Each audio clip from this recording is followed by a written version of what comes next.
Hello student, मैं एकता सिंह आप सभी का ज्ञान चैतन्य चैनल में बहुत-बहुत स्वागत करती हूँ। तो आज के इस टॉपिक में हम भारतीय राष्ट्रीय कांग्रेस के अधिवेशनों के बारे में देखेंगे। तो चलिए सारे डिस्कस करेंगे यहाँ पर। सबसे पहले है यहाँ पर कि कांग्रेस में 4 अध्यक्ष जो है क्रमशः कौन-कौन रहे हैं। पहले भारतीय ईसाई, फिर हैं पारसी, फिर हैं मुस्लिम और फिर हैं अंग्रेज। बम्बई अधिवेशन 1889 में पहली बार 6 महिलाओं ने भाग लिया था। तो एग्जामिनर पूछ सकता है कि 6 महिलाओं ने कहाँ पर भाग लिया था? तो 1889 में पहली बार। कौन-कौन थी महिलाएं? कादम्बिनी गांगुली, पंडिता रमाबाई रानाडे, विद्यागिरी, नीलकंठ, श्रीमती निकम एवं सुवर्ण कुमारी घोषाल। 1890 ईस्वी में कोलकाता अधिवेशन के अध्यक्ष फिरोज शाह मेहता ने कहा कि अगर अंग्रेज भारत छोड़ कर चले जाएंगे तो हम उन्हें तार देकर वापस बुला लेंगे, यानी उनको चिट्ठी भेज देंगे और वापस बुला लेंगे। ये कब कहा था? ये फिरोज शाह मेहता ने 1890 में कहा था। 1890 के कलकत्ता अधिवेशन को भारत में पहली महिला स्नातक आन कादम्बिनी गांगुली ने संबोधित किया था, जो कांग्रेस के किसी अधिवेशन को संबोधित करने वाली प्रथम महिला थी। अध्यक्ष तो बहुत बार पूछा है, अगर संबोधित करने की बात हो तो महिला कौन-सी होगी? 1890 में कादम्बिनी गांगुली ने संबोधित किया था। कांग्रेस के अधिवेशनों में 5 विदेशी अध्यक्ष बने। अ, सबसे पहले हैं जॉर्ज यूल, इलाहाबाद वाले, विलियम बेडनबर 1889 में बम्बई, 1910 इलाहाबाद अल्फ्रेड वेब,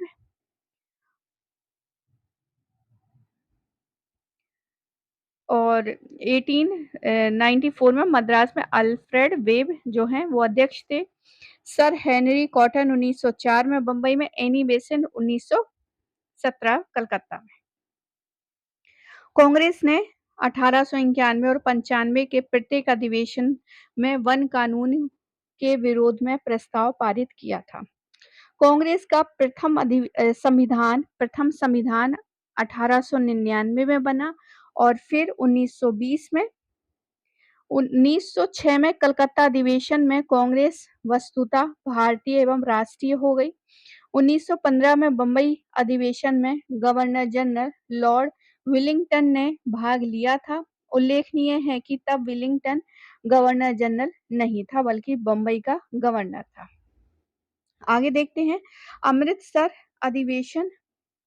1919 में गांधी जी ने कांग्रेस का नया संविधान बनाने के लिए एन.सी. केलकर एवं आई.वी. सेन को चुना था। लाहौर अधिवेशन 1929 में नेहरू ने कहा था, मैं समाजवादी और गणतंत्रवादी हूँ और आज मुझे राजाओं और राजकुमारों में विश्वास नहीं है। लाहौर अधिवेशन 1929 में सुभाष चंद्र बोस ने एक प्रस्ताव पारित किया कि देश में समानांतर सरकार स्थापित करना कांग्रेस का लक्ष्य होना चाहिए, किंतु गांधी जी के विरोध के कारण यह प्रस्ताव पास न हो सका। तब बोस से खिन्न होकर 1929 में लाहौर में कांग्रेस डेमोक्रेटिक पार्टी की स्थापना की गई। 1930 में पहली बार कांग्रेस के वार्षिक अधिवेशन में आयोजन का क्रम टूटा। 1930 में सविनय अवज्ञा आंदोलन के कारण कांग्रेस का अधिवेशन नहीं हुआ।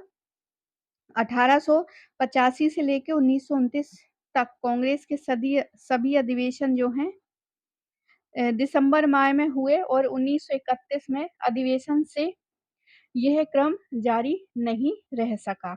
1935 में तथा द्वितीय विश्व युद्ध के दौरान 1941-45 के मध्य कांग्रेस का कोई अधिवेशन नहीं हुआ। सबसे अधिक बार कांग्रेस की अध्यक्षता दादा भाई नौरोजी व पंडित जवाहरलाल नेहरू ने की थी। ये तीनों 3 बार अध्यक्ष बने थे। सबसे कम आयु में कांग्रेस की अध्यक्षता मौलाना अबुल कलाम आजाद ने मात्र 35 वर्ष की आयु में 1923 में दिल्ली में कांग्रेस के विशेष अधिवेशन में की। जिन्ना ने मौलाना आजाद को कांग्रेस का धर्म निरपेक्षता का मुखौटा कहा है। बाल गंगाधर तिलक और बिपिन चंद्र पाल कभी कांग्रेस अधिवेशनों की अध्यक्षता नहीं कर पाए, जबकि लाला लाजपत राय 1920 में कांग्रेस के कलकत्ता में आयोजित विशेष अधिवेशन में ही अध्यक्ष बने, ना कि कांग्रेस के वार्षिक अधिवेशन में। 1937 में भी कांग्रेस का कोई अधिवेशन नहीं हुआ, क्योंकि 1937 में प्रांतीय व केंद्रीय विधानमंडलों के चुनाव के कारण 1937 में होने वाला विशेष अधिवेशन दिसंबर 1936 में ही आयोजित हो गया। इस प्रकार एक मार्च 1936 में कांग्रेस के 2 वार्षिक अधिवेशन हुए। इन दोनों अधिवेशनों की अध्यक्षता जवाहरलाल नेहरू ने की थी। 1936 के फैजपुर अधिवेशन में कांग्रेस के अबिसिनिया पर इटली के हमले पर, चीन पर जापान के हमले की निंदा के प्रस्ताव पारित किया था। सबसे लंबे समय तक कांग्रेस अध्यक्ष मौलाना आजाद 1940 से लेके 46 तक रहे। तो मौलाना आजाद सबसे ज्यादा अध्यक्ष, ये भी एग्जाम में जो है क्वेश्चन पूछा गया है। फैजपुर अधिवेशन 1936 में कांग्रेस ने अपनी कृषि नीति की घोषणा की। रामगढ़ अधिवेशन में 1940 में क्रांतिकारी समाजवादी पार्टी की स्थापना हुई। कांग्रेस के आधिकारिक लेखक पट्टाभी सीतारमैया थे। कांग्रेस के विशेष अधिवेशन देखते हैं, तो विशेष अधिवेशन है ये, बाकी अभी एक क्रम से देखेंगे सारे के सारे।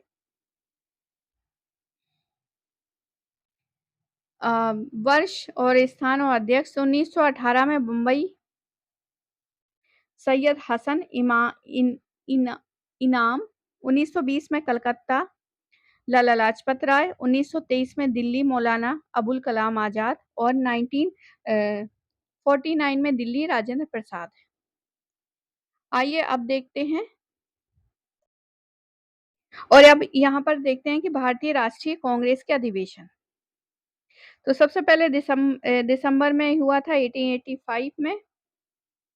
बंबई में व्योमेश चंद्र बनर्जी थे प्रथम अधिवेशन। इसमें 72 प्रतिनिधियों ने भाग लिया था। प्रथम ईसाई अध्यक्ष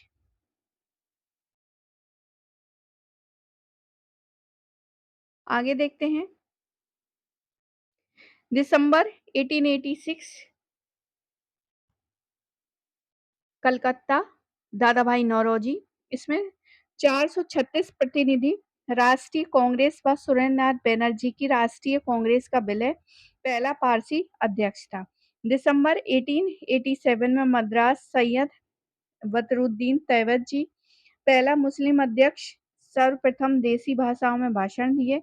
दिसंबर 1888 में इलाहाबाद जॉर्ज यूल प्रथम अंग्रेज अध्यक्ष थे। पहली बार कांग्रेस का संविधान निर्मित हुआ।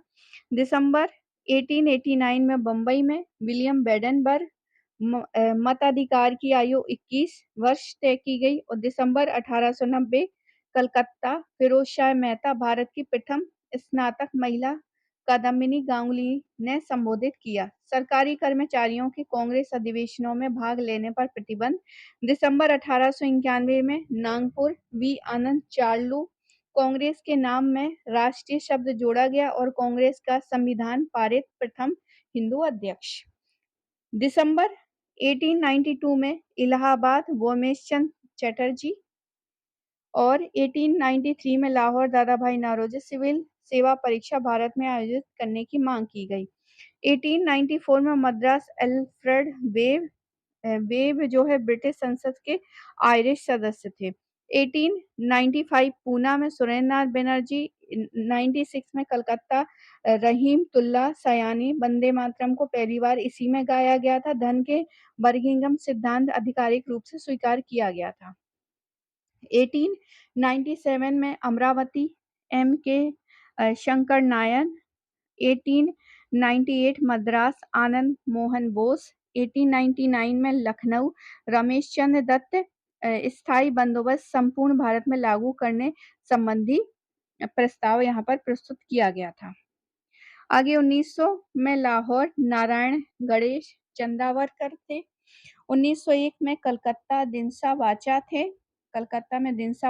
गांधी जी पहली बार इसी कांग्रेस अधिवेशन में शामिल हुए थे। 1902 में अहमदाबाद सुरेंद्रनाथ बनर्जी, 1903 में मद्रास लाल मोहन घोष, 1904 में बंबई सर हेनरी कॉटन, आगे देखते हैं बनारस 1905 गोपाल कृष्ण गोखले। वंदे मातरम को राष्ट्रीय गीत के रूप में अंगीकार किया गया और स्वशासन कांग्रेस का लक्ष्य बनाया गया। 1906 कलकत्ता दादाभाई नौरोजी स्वराज शब्द का प्रथम बार प्रयोग स्वराज को कांग्रेस का लक्ष्य बनाया गया।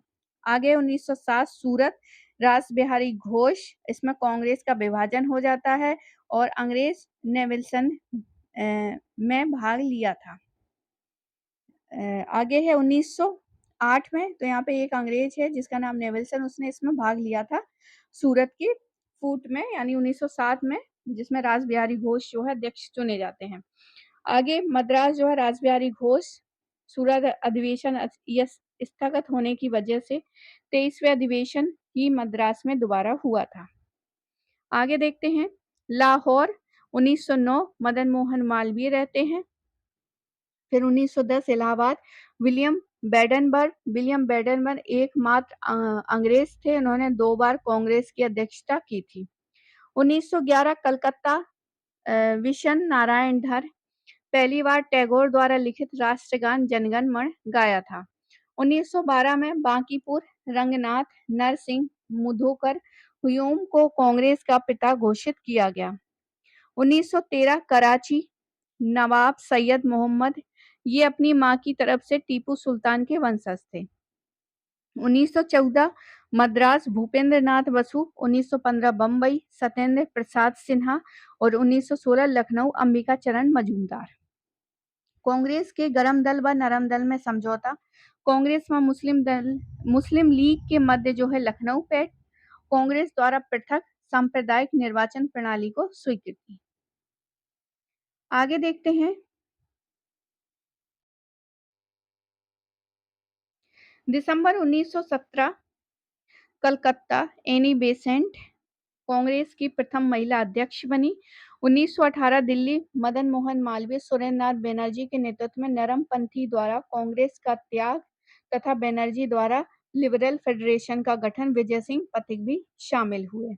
अमृतसर 1919 में अमृतसर मोतीलाल नेहरू खिलाफत आंदोलन को समर्थन देने का निर्णय लिया और तिलक का अंतिम अधिवेशन था ये। 1920 में नागपुर चक्रवर्ती विजय राघवाचार्य कांग्रेस का नया संविधान बना, जिसमें अहिंसक व उचित तरीके से स्वराज प्राप्ति को लक्ष्य बनाया गया। कांग्रेस नागपुर अधिवेशन के बाद वास्तविक जनाधार वाली पार्टी बनी। पहली बार रियासतों के प्रति नीति जो है घोषित की गई। संख्या की दृष्टि से कांग्रेस का सबसे बड़ा अधिवेशन, मताधिकार की आयु 18 वर्ष की गई। दिसंबर 1921 अहमदाबाद हकीम अजमल खां वास्तविक अध्यक्ष तो सीआर दास थे, किंतु उनके जेल में होने के कारण हकीम अजमल खां कार्यकारी अध्यक्ष बनाए गए। दिसंबर 1922 गया सीआर दास स्वराज पार्टी की स्थापना हुई। 1923 में काकीनाडा मोहम्मद अली अखिल भारतीय खादी बोर्ड की स्थापना की गई। 1924 में बेलगांव महात्मा गांधी जी केवल बेलगांव अध्यक्ष सम्मेलन में ही अध्यक्ष बने। अस्पृश्यता से संबंधित प्रस्ताव पारित हुआ। 1925 में कानपुर सरोजनी नायडू प्रथम भारतीय महिला अध्यक्ष बनी। 1926 में गुवाहाटी एस श्रीनिवास अयंगर पहली बार कांग्रेसी कार्यकर्ताओं के लिए खादी पहनना अनिवार्य कर दिया गया। 1927 मद्रास डॉक्टर एम.ए. अंसारी स्वतंत्रता का प्रस्ताव पारित हुआ। 1928 कलकत्ता मोतीलाल नेहरू युवा कांग्रेस का गठन हुआ। 1929 लाहौर जवाहरलाल नेहरू पूर्ण स्वराज का प्रस्ताव पारित हुआ। सविनय अवज्ञा आंदोलन प्रारंभ करने की अनुमति, भारत की विदेश नीति की घोषणा। मार्च 1931 कराची सरदार वल्लभ भाई पटेल गांधी इरविन समझौते, दिल्ली समझौते का अनुमोदन, मौलिक अधिकारों के प्रस्ताव व राष्ट्रीय आर्थिक कार्यक्रमों को स्वीकृति। अप्रैल 1932 दिल्ली अमृत रणछोड़ दास मदन मोहन मालवीय अध्यक्ष थे, किंतु उनके जेल में होने के कारण 1932 से लेकर 33 में क्रमशः रणछोड़ दास व श्रीमती एन सेन गुप्ता अध्यक्ष बने। 1933 कलकत्ता श्रीमती नल्ली सेन गुप्ता बनी।